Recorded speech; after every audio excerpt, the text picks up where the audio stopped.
HerStory,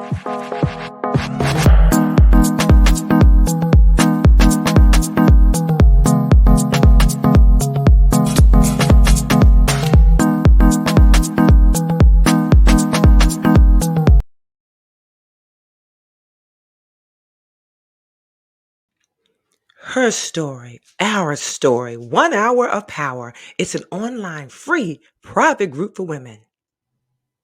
There's a huge disconnect between what we go after and what we really want. Let's move forward. Join HerStory, Our Story, 1 hour of power. Do you sometimes feel unfulfilled and confused about your purpose? You don't have to go it alone. Come on over to the No Judgment Zone where you're going to connect with other like minded women from all over the world and receive support from others who have been through similar situations. Everyone has a story. What's your story? Seeking guest speakers. Do you have a story, talent, or ability that you would love to share? We invite you to be our guest.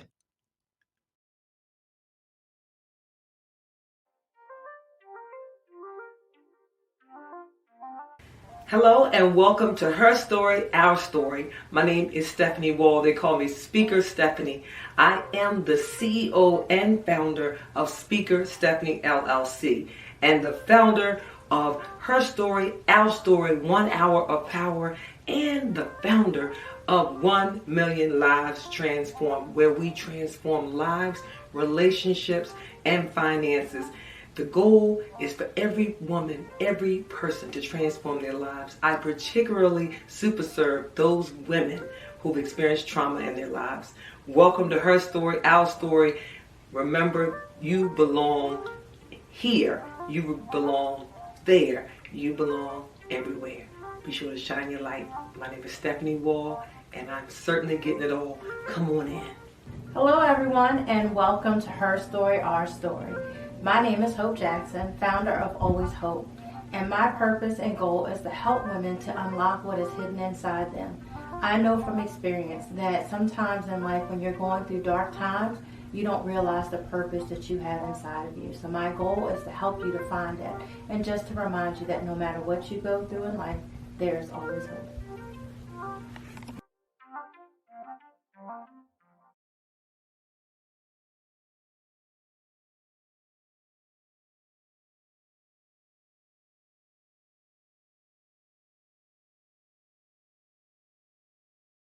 Baby, let me tell you about technology. Well, good evening, everyone. This is Dr. Stephanie Wall here, your transformation architect. Welcome to Her Story, Our Story, 1 hour of power.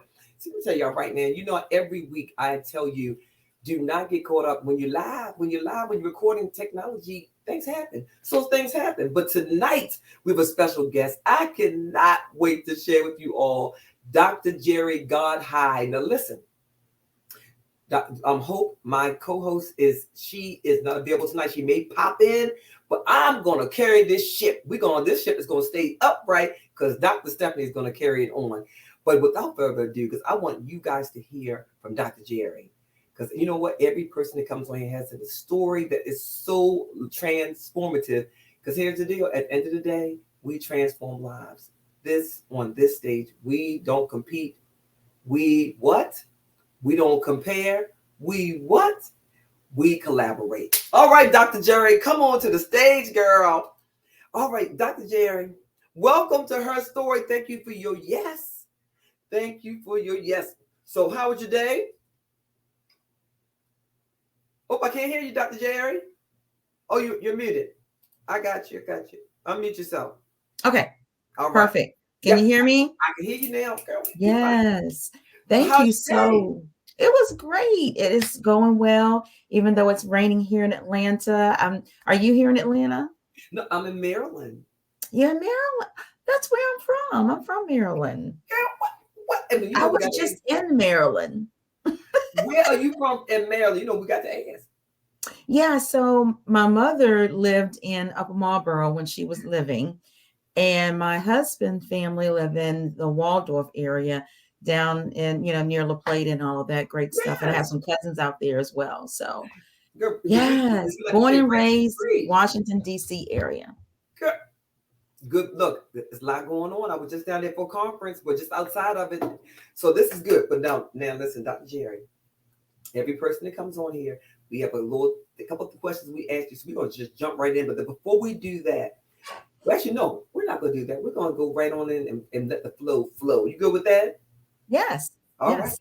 So the first thing I want to ask you is that we have to make sure we ask every guest this, and I'm hoping that I don't know what yours might be, but if you could go anywhere in the world, like anywhere in the world right now, today, just get on a plane and go, would it be somewhere it's a beach?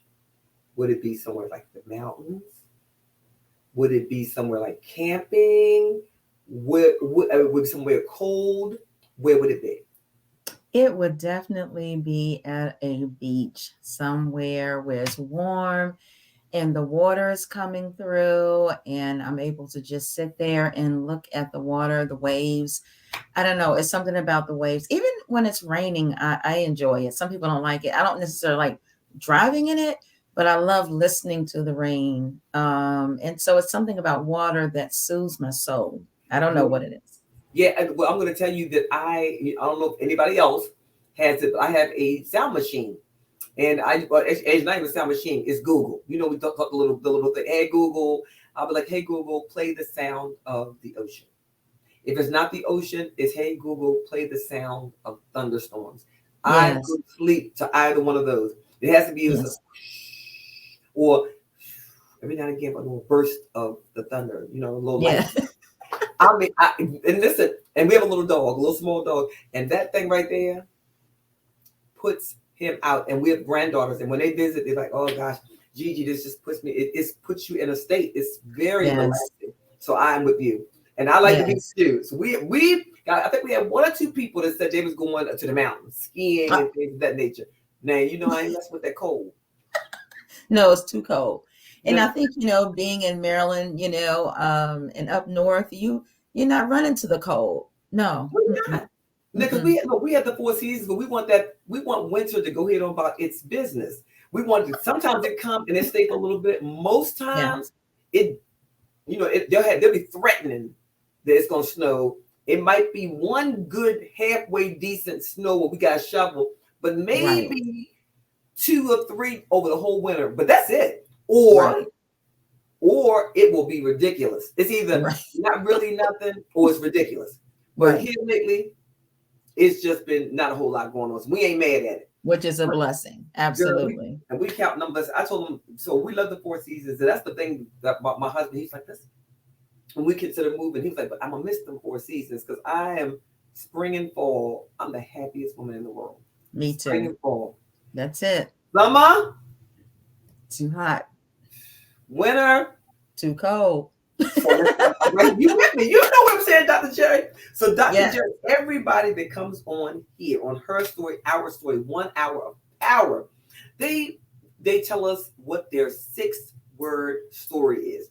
And so, example, for those people in the viewing audience, you guys probably hear every week, but mine is help women to finally remove their masks. Dr. Jeri, what is yours? So my story is 6 words. Mm-hmm. Is motivate women to live, thrive, and be free. Now that "and" is an ampersand, so you can't count that as a word. So we just gonna say that's 6 words. Motivate women to live, thrive, and be free. That's it. That's it right I love there. that. And what does that mean? What does that mean? That means that we motivate women to move in a realm of life that they're no longer just living, but that they're living with a purpose and with goal and destiny. That, I'm on this path and these are the things that I'm going to do, because I know that it will be a tragedy for me to have been born and created to then leave this world and not have done the very thing that I was created to do. And so we empower and motivate women to move in that realm and to walk in their trueness, their authenticity of themselves, so that they can be free.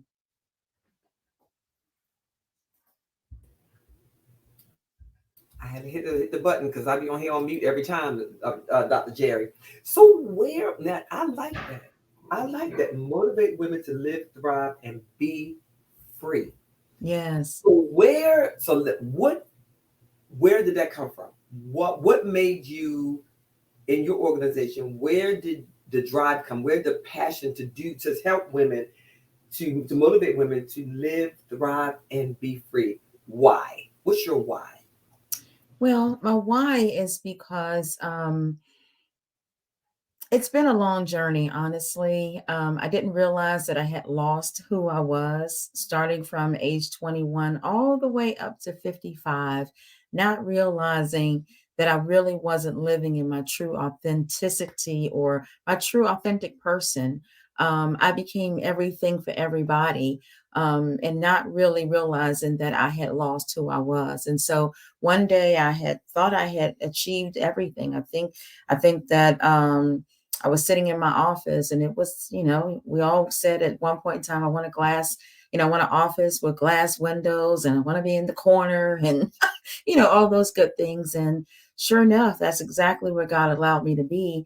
But as I was sitting there, I realized that I'm still not happy. I'm still feel like I'm stuck. I feel like I've hit the glass ceiling and there's nowhere for me to go.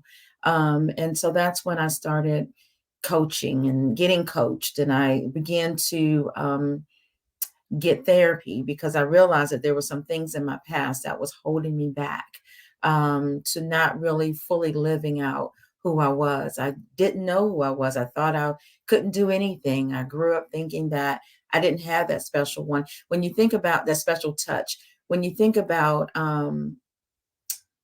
being picked over, right? So you're in a line and everybody's picking their teams, and I was always the one that did get picked. And so I grew up thinking that I wasn't the one. But how many of you know that God will choose the least of these? And so that's what happened to me when God showed me that I was that I was the least of them, but I thought I was the least of them, but that He would make me among the great. And so just really at that point started to realize who I was and to start walking in the gifting that God had placed into my life. And so just I like that. excited to be able to help other women, because then of course, you never go through it for yourself. You always go through it for someone else. And He began to show me people and began to bring women into my life, executive women, ordinary women, all kind of women that needed that release to be free. Well, that's a good segue because I was going to ask you who. So these professional women, these women in every professional career, entrepreneurs, people. I would believe people that's in the clergy and so forth. Absolutely. How do you set them free? Like, what is it? How can so they say I want to be free? So how do you do that? So, I mean, we begin with a journey. So we begin with their journey. And as you know, being a life coach, we're not therapists, but we try to take where they are and where they want to go to. And we develop a plan. We develop a plan of where they are and where they want to go and how we can help them get there. And then we talk about it.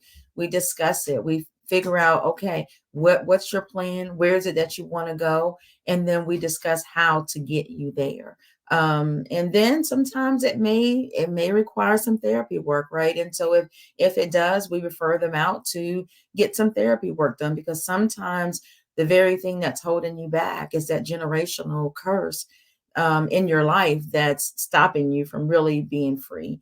And so, we talk, we pray, we make plans, we strategize, we do all of the great things to help a person get to that place, to their aha moment, because that's what happened to me. Taking simple plans. Sometimes people think it takes so much. I think, it takes a rocket scientist plan to really get you to be free. But sometimes it's just that little thing, is that person that's walking with you, talking with you, helping you develop and shape your mindset, right? Because it starts with renewing your mind. And then getting to the place of we're walking this journey and figuring out what it is that's holding you back. And once they get that moment of what's holding them back, then they're free. They're free to then move in the real areas that they want to be. And so sometimes we get stuck in a place where we're doing, maybe we're doing a job or a career for somebody else. And they get to a place they realize, I really never wanted to be an attorney. I always wanted to be, whatever it is. And so, but really digging down to the root of things, really getting to the bottom of what's holding you back and what's making you think that you can't do it. So that's exciting work. I like that. And you get to work with, how long have you been doing this type of work? And have you always been in this lane of brilliance, or or what, we evolve. We start one place and we kind of end up different places. I retired as a commander in law enforcement. Sure. And right. And then, I'm here. But where did you start and how did you transition from there to here? What was the thing that said, you know what, I'm turning here? What was the thing for you? Well, I'm in ministry as well. And so, but I've always been there. I've always been that person that people come to. I've always been that place of where they come to your desk or call you up for advice. But at that time, of course, I couldn't hardly help anybody because I couldn't help myself. But I always felt a tugging from the Holy Spirit to help someone else on their journey. And the turning point was, again, when I was sitting at that desk and I realized, oh my gosh, this is what I was called to do. And so it was a transformation of my mindset to then move in the way that God would have me to go. And that is to help other women that look like me to move into that space and help them to not wait till they're 56. That's where I'm at right now. Not wait till they're 56, but to live now. And so, of course, it's just been a blessing. And I've been in therapy. I've been coached. I've listened to the word. Bishop T.D. Jakes is my pastor from afar. But, I study the word and I really listen. I try to hear God's voice as to what it is that he would have for me to do, not just for myself, but for my family, for my legacy, for my children, but most important for the women that God placed in my life. So I'm excited. What, girl, I love this. I love this. And so those, watching, listen up, because I know there's many of you that are saying, because I know even in my immediate circle, there are people that, they're in the ministry, they're already kind of doing the work. Yes. But they're not professionally doing, they've not stepped boldly into it. So I wanted to ask you, how difficult was it for you, or was it even difficult at all for you to take the leap to, okay, I'm going to get now I know for ministry it wasn't hard because I don't think. Right, I don't think, because I know for some of us it is. Yes. I'm going to get therapy. Let's talk about that. In our community, it was for a long time, it was so taboo. You got it. It was almost like I went to the doctors. We wouldn't even call it therapy, right? Right. Doctor, right? But then also, and how was it? How did you decide? Because it's a decision that, okay, I'm gonna get therapy to deal with the headspace, because you can't help anybody if your own headspace is not clear, and then you're in the right state of mind and your mindset is clear. But also, what was the thing that helped you to decide, you know what, I need a coach? So talk about that, because there's a lot of people that do not invest in themselves at the end, as my mentor and coach says, they don't invest in themselves at the level in which they would expect results. So what was the thing that helped you do that? Absolutely. So I was at my deepest hour, honestly. And I didn't know which way to go. My daughter at the time was going through therapy herself. And oddly enough, it was just really kind of funny, because as she was going through therapy and getting some breakthrough on different things that she was going through, and I was like, oh my gosh, that's really, really great. I'm so happy for you. I had no clue that I really needed this myself. And so I was like, that is so good. And so she would tell me about her homework assignments and the things that she needed to do, and how, it was just really hard to pull out those things that was holding her back. I was listening from a mother's ear as well, because, you want to see from a mother's point of view, what did I do wrong? How did I miss some of the things? And, my baby is going through these things, although she's an adult. And so I think I was more focused on that. But then as she continued, it really allowed me to see, oh my gosh, I need some help myself. And so when I started looking into that, I ran into an old friend of mine, which was my coach.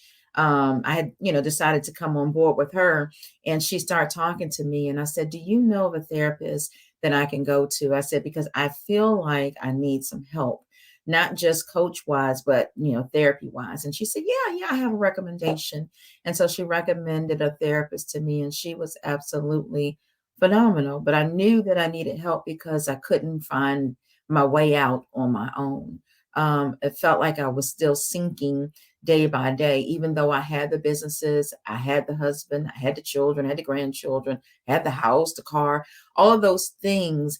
But I didn't have peace within my soul. I didn't have direction as to what I really was purpose and designed to do. And then I had a staff, I had a team of women that were there, young Black women that were looking to me to lead them. And that's when God spoke to me and said, "This is your journey, and this is what I have for you."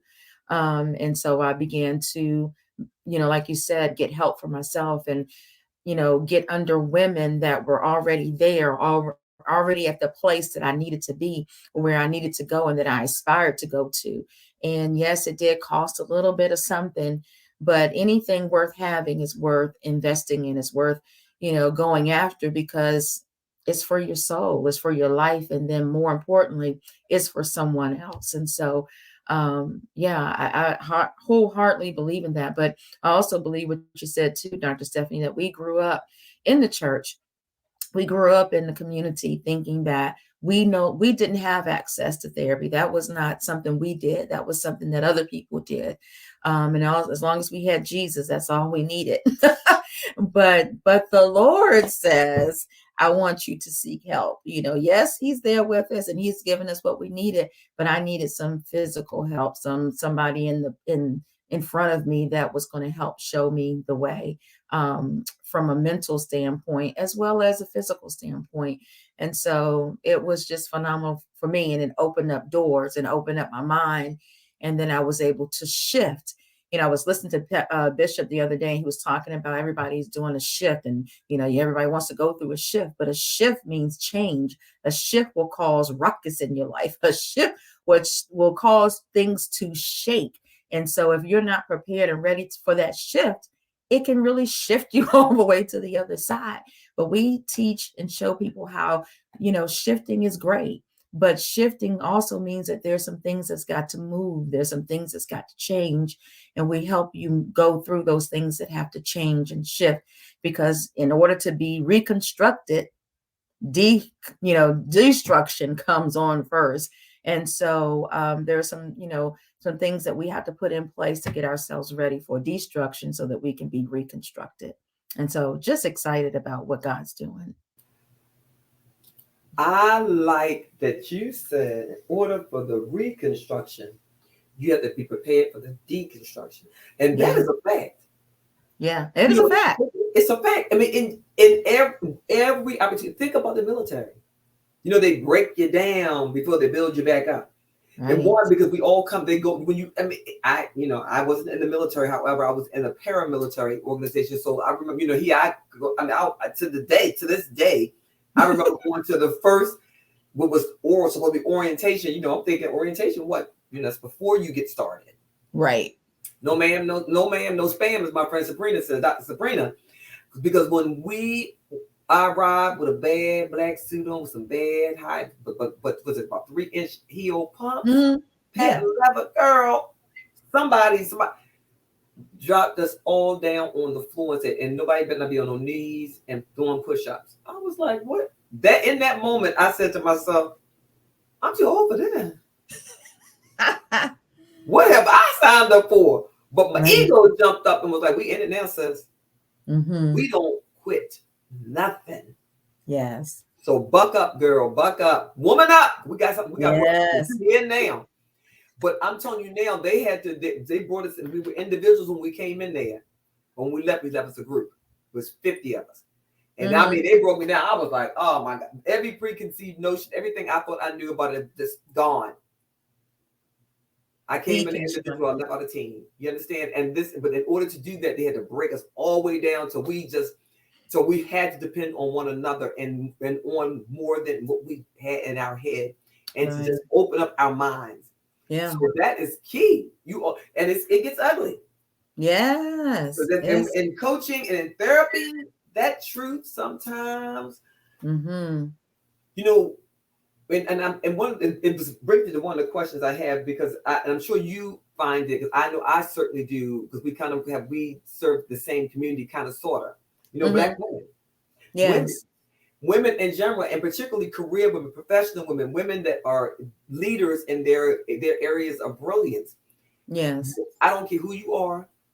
I don't care which lane you are in. You are going to experience multiple times, right, imposter syndrome. And that is where the rubber meets the road. And listen, we could do a whole talk on how to recognize it. But sometimes we can see it in others, but we don't see it in ourselves. Absolutely. And we show up, and how it shows up most often is the person that is, instead of leading, they're managing. They're screaming, they're hollering, they're mad, they're offended, they're this, and they just cannot. They're overwhelmed. They're always offended, and they're offended because they always the mindset. They believe that they don't belong there, so they believe that the story they're telling themselves is you are also saying it, or somebody is saying it. And so they're always trying to prove themselves. They're not to say they're bad people, but they keep trying to prove themselves, and trying to prove yourself is exhausting. Yes, it is. Because you're not enjoying the moment. No, you can't, because you're trying to keep up. You're trying to keep up with the things that you're trying to do, to try to convince somebody else that you got it going on, and you really don't have it going on. And so it's a jungle. It's a journey. Cycle. Listen, matter of fact, while we on that, y'all, look, let's keep up with the Joneses in a financial, in the sense of people in communities, but it's also keeping up with the Joneses when you're in a leadership role. Yeah. Because instead of actually getting in the trenches and sometimes just doing the things we know we're already designed, we've been predestined to do. Yes. We think that we must show up like that person showed up. Or that person showed up. But really, they put you in a position because they want you. They want you to show up as you, your real you. But we get these titles, and we get the, oh my God, we got a fancy title now. I gotta be. It's just like you move to a new community. You were you when you moved there, but now the people on this side of you done bought this kind of car. The people on that side of you bought that, and now they have this and they have that, and you done went way above your budget. You can't even afford to live there. Right. You can't afford to live the style they would. So now you come outside yourself and you're miserable trying to keep up with those people when you were good. You almost want to move back to your old community. So I think about Les Brown. When Les Brown said he's going to get ready to lose that house, and he'd go talk to his mama. What's wrong, Leslie? And she telling him mama, going to lose this house. And she was like, well, I ain't like this house no way. He didn't like all the steps, and my arthritis was acting up. It was cold. After all that. Right? She was accustomed to. She was like, let's move back to where we came from. I was good over here in my little spot. Right. But we need to deal, without communicating and without really understanding what we really feel and what the people around us that we really love and support, what they really want. But more importantly, we want. So let me ask you this. Tell me about your organization. So I know you said you serve women. Is it a coaching individual group, or is it all about coaching, or is it some other things? So we started out with really just coaching individually, but now we're really getting to the place where want to work a little smarter than harder. So really getting ready to put it into a group coaching. Although, honestly, Dr. Stephanie, I love working with people individually, but it can be stressful because, your schedules gets busy, and then, women or people in general, when they're going through something, they want your undivided attention, and you don't always have that undivided attention time. But we're really getting ready to go into a group session type coaching, because we find that the more you can be among other people and you see that, you know what, I'm not alone in this. And so then that group begins to help one another. And so you feel that strength that, once I thought I was the only one going through, I see that I'm not the only one. And so I find that it will help free up time, but it also broaden broaden the view of people, or the space, because then they're able to then fellowship with one another and feed off of everybody else's successes and failures. So yeah, we're excited about moving to a new dimension and level as it relates to that. But as in anything in business, you live and you learn, you grow, and you build on your failure. You build on the things that didn't work, and you keep on going. That was another thing that I had to really learn about, is that failure is not failure. Failure is not bad. Failure is actually good. The more sometimes you fail, the more you learn. But unless you actually learn from it, you can't grow from it. And so then that failure is no longer a good failure. But as long as you learn something from that failure and you can utilize it to take you to the next place, then it's growth. And that's it. And I know you. I mean, almost every client you almost tell them the same thing. Like, well, I don't know what to do. I don't know what to do. And the first thing is, get started. Yeah. You can't do anything until you get started. And if you know what you got, what do you have to lose? In the sense of, if you do nothing, then nothing. You will never know if you could do it. Nothing happens, right? You right here where you started. If you attempt it, you at least know, what if you are successful?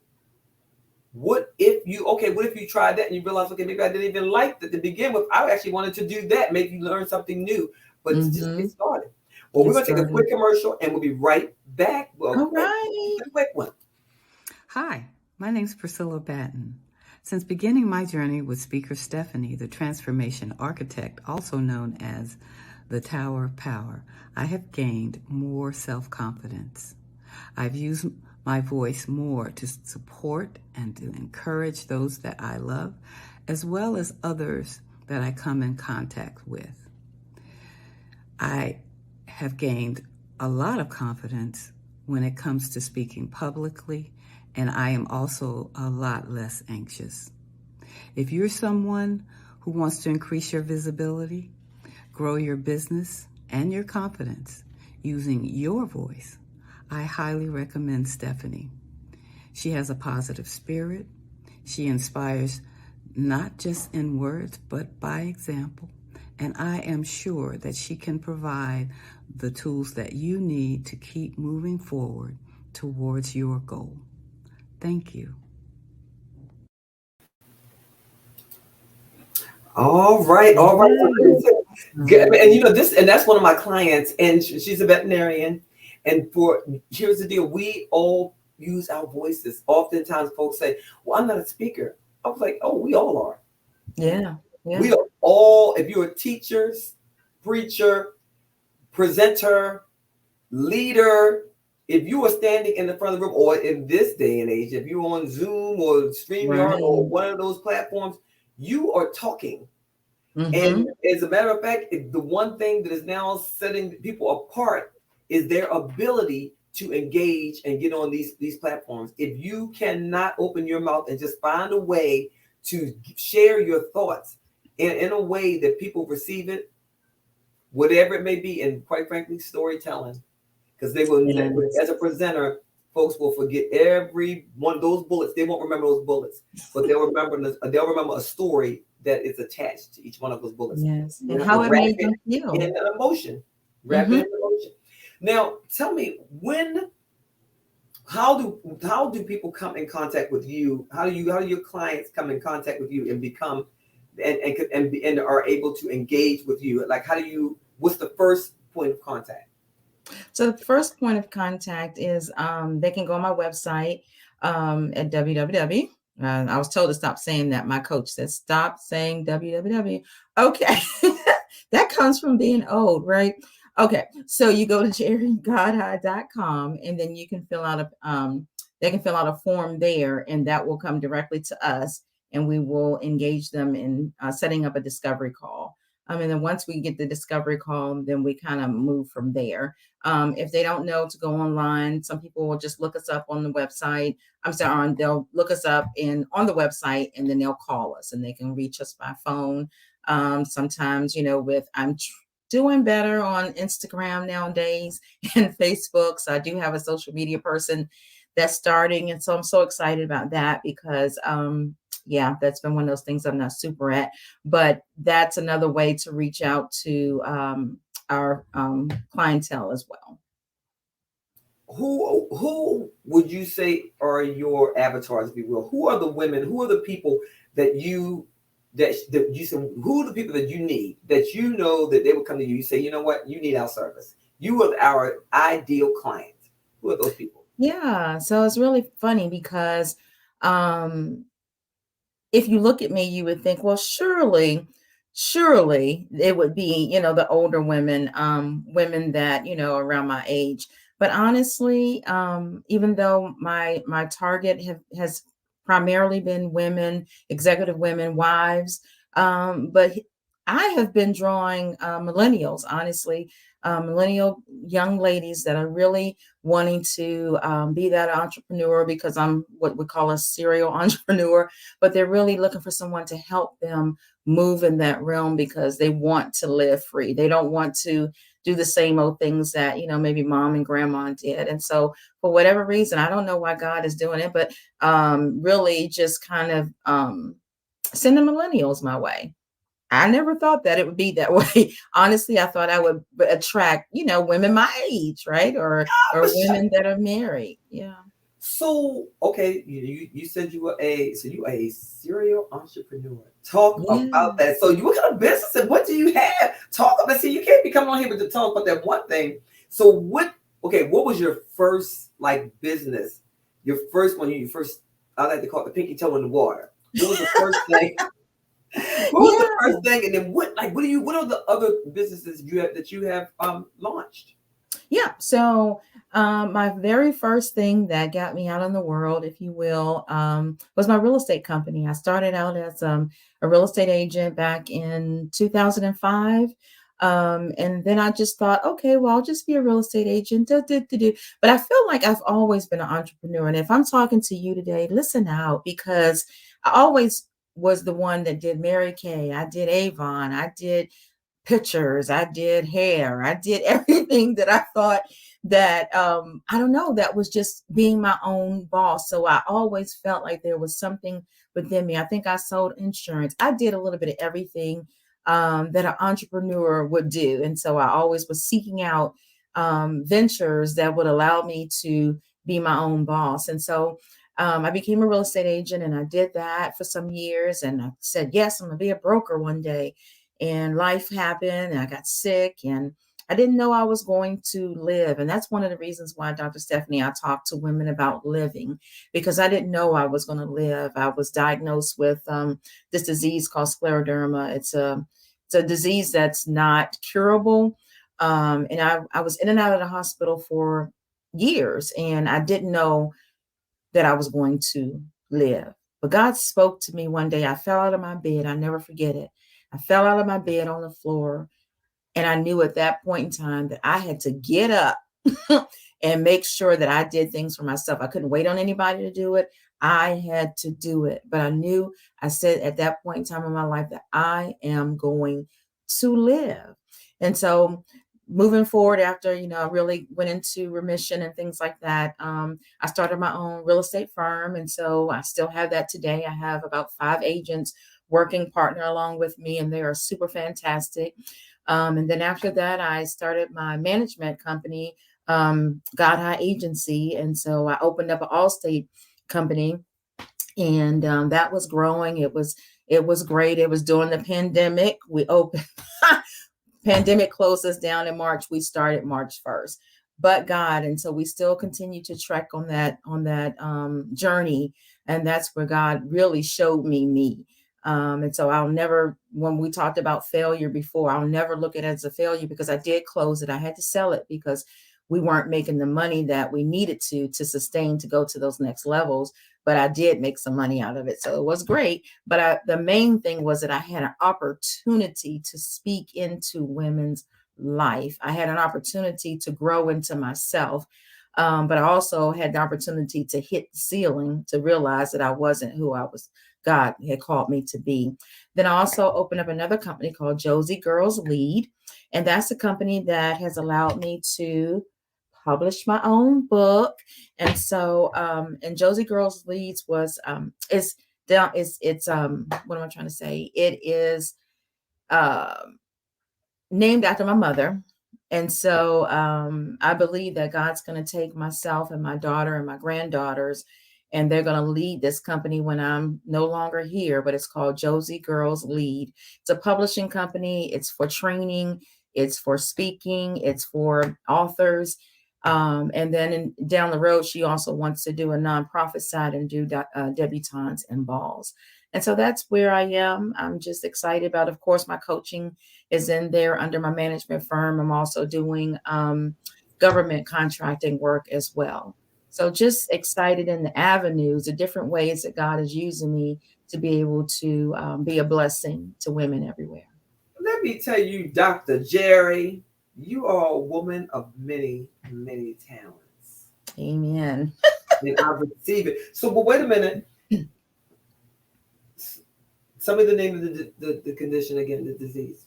Scleroderma. It's like very much like lupus, but it attacks your skin, one side of it, or it can attack your organs. And so for me, it attacked my right kidney. And so I had a stent put in it. But yeah, I don't know. We don't know where it came from. It's said that it's kind of hereditary, or you can get it through your bloodline, but no one that I know of. And of course, back then, no one really spoke about diseases or things that they went through, right? Because that was all a secret. I don't know why, but okay. And so I also implore women, young women, to find out your background, your history, your medical history, things that can attach to you, not only physically, but emotionally. What kind of went on in your background, in your life, your family, because honestly, it could be something that you have to deal with later on in life. And you don't know. You don't know what you got to deal with coming up, because, the enemy comes after you like a flood.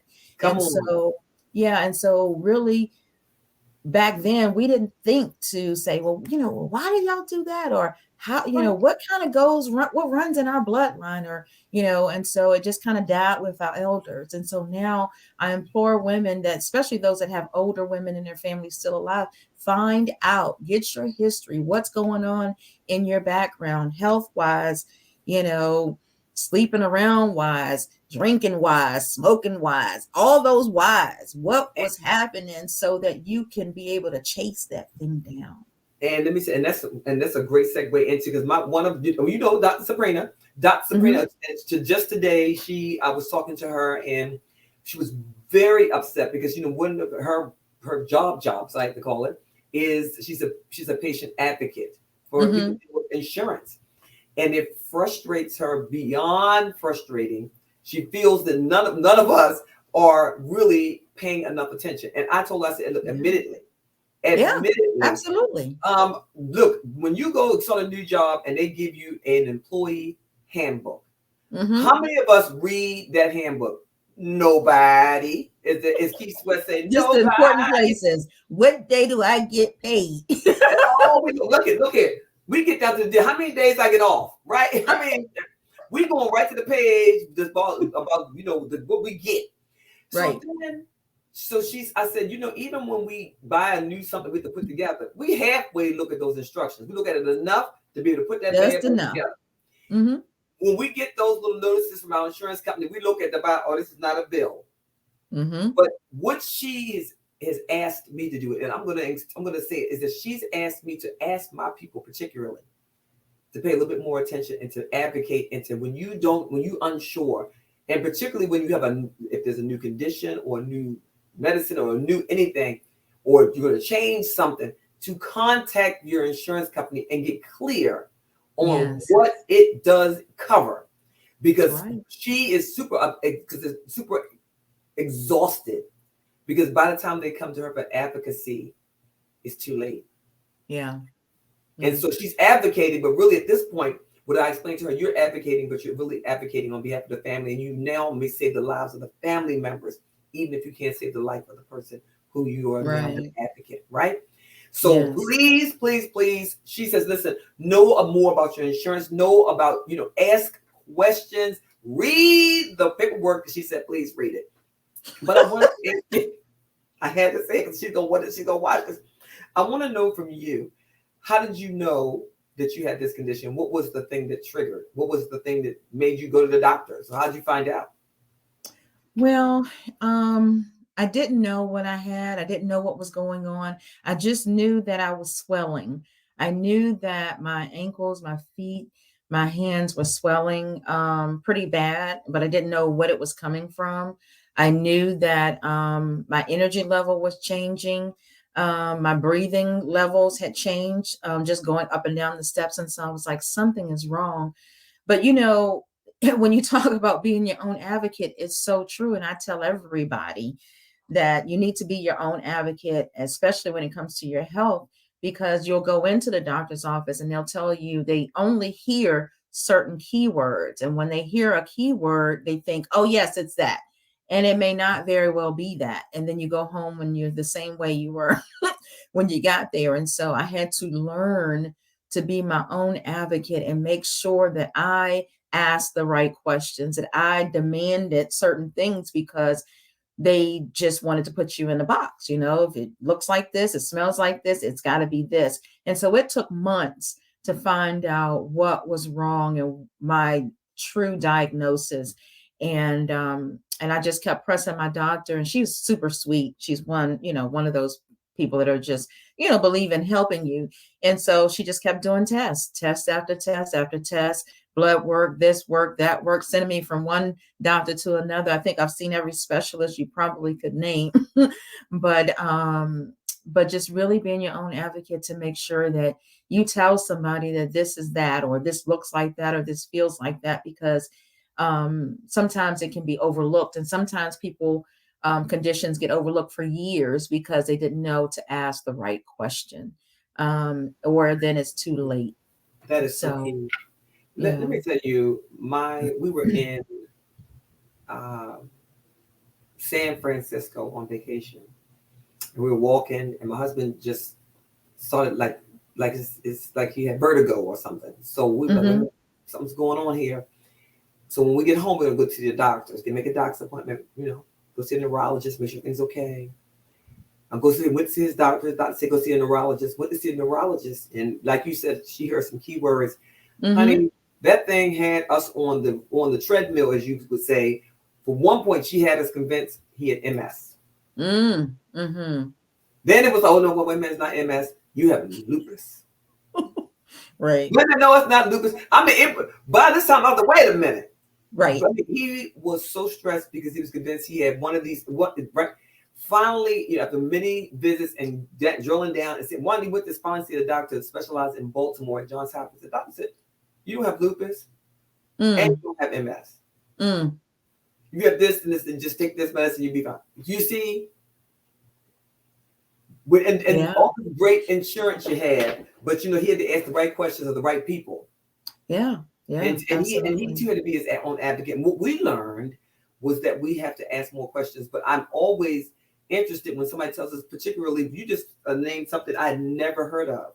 And so I even said to myself, shoot, the doggone doctor probably had never even seen as many cases. So they weren't even, it wasn't even on their radar. Right? And, it's rare. It's one of those diseases that's rare. As a matter of fact, Queen Latifah's mother had it and she passed away, but she had scleroderma.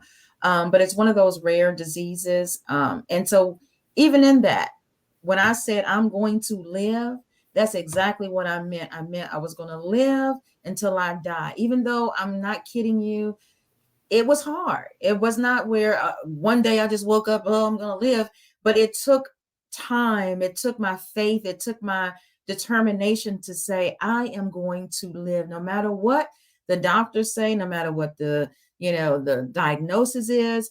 But I know what God said, and I know that I'm going to live until I die.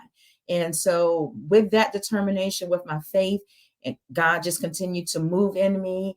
Yep, I still have it. I still check it every now and then. Like, can you check it? Can you see if I still have it? You go to the doctors, can you check it?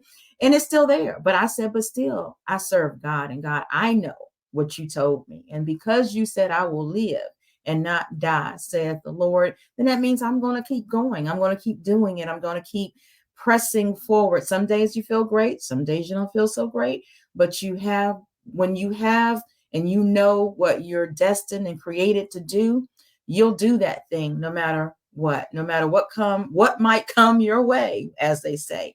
You'll continue to do it. And that's why my 6 letters are motivating women to live and be free.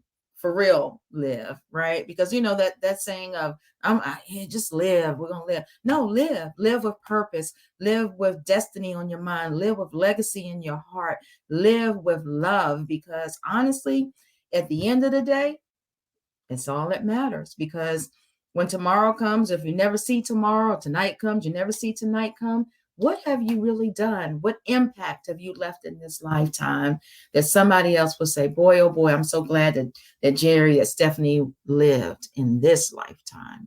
So live. That,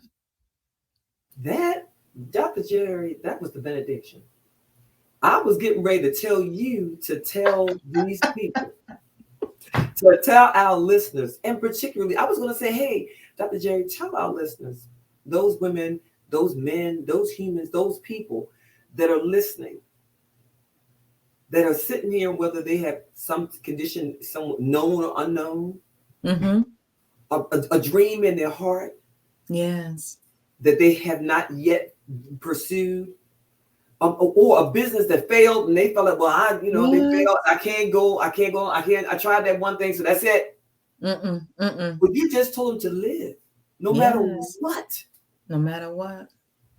You all, I'll tell you right now, I encourage you to reach out to Dr. Jeri. Because there's somebody, on this platform, we are collaborators. Yes. There's no one person that can serve all people. And just like, with the folks I teach who learn how to speak, to learn how to speak publicly, they often say it's saturated, coaching saturated, it's authorship is saturated. It is. No, listen, set yourself apart because no two of us are alike. That's right. And even though we may do the same thing, have to serve the same audience, there's somebody in that audience to say, you know what, you resonate with me, your voice, your look, your backstory, whatever it is, you will resonate with just someone. So if you are listening and you're watching today and you said, Dr. Jeri resonates with me. And I've been looking for someone to help me to navigate, to help me to live and be free. I'm going to encourage you. You see at the bottom of the screen how to reach her on Facebook and LinkedIn. Go there, click on I'm sure she has a link tree or a website that is there where you can even get a deeper dive. Connect. Do not sit back and say to myself, well, you know what? It's not for me. What I'm doing right now has always been this way. I want to encourage you to do as Lisa Nichols says, and so many other people. And of course, I now say it. Why not? To shine your light. Yes. Each one of us, I believe that my light is God's blessing to the world through me. Because you ain't doing nothing alone. It's through me. And that if I don't shine my light, if I don't show up as Stephanie, show up as God made me, intended me to shine this light, the light for me and your light for you. If we don't shine our light, then the people that the light is supposed to, the intended target, will not receive their blessing because you didn't show up as you. Didn't show up. So I want to encourage every person to show up. Show up. Show up and show out, as they say. That's right. But more importantly, more than your purpose, if you're not sure what your purpose is, this is why you need a coach. Pray about it. Talk to somebody about it. But shine your light. And come on back here each and every Wednesday. come on back here at 6:30 p.m. Eastern Standard Time. And there's going to be another guest and another guest and another guest, because on this platform, we bring people here that have purpose and that want you to have everything that you desire and is predestined to have. So God bless you. Make today amazing. Dr. Jeri, thank you. Thank you so much for your yes. Y'all know where to find her.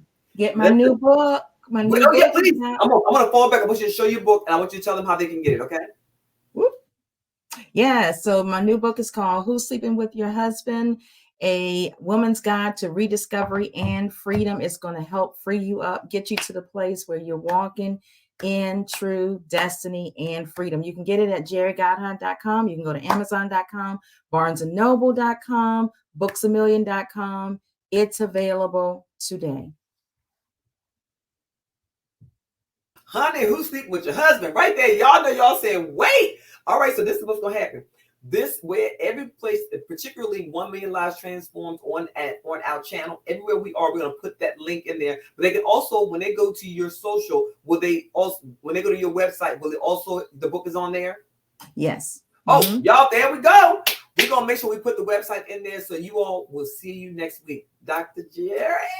Thank you so much. That is so crazy. I'm loving it. All right, y'all. Till next time, we will see you next time. Goodbye. Bye.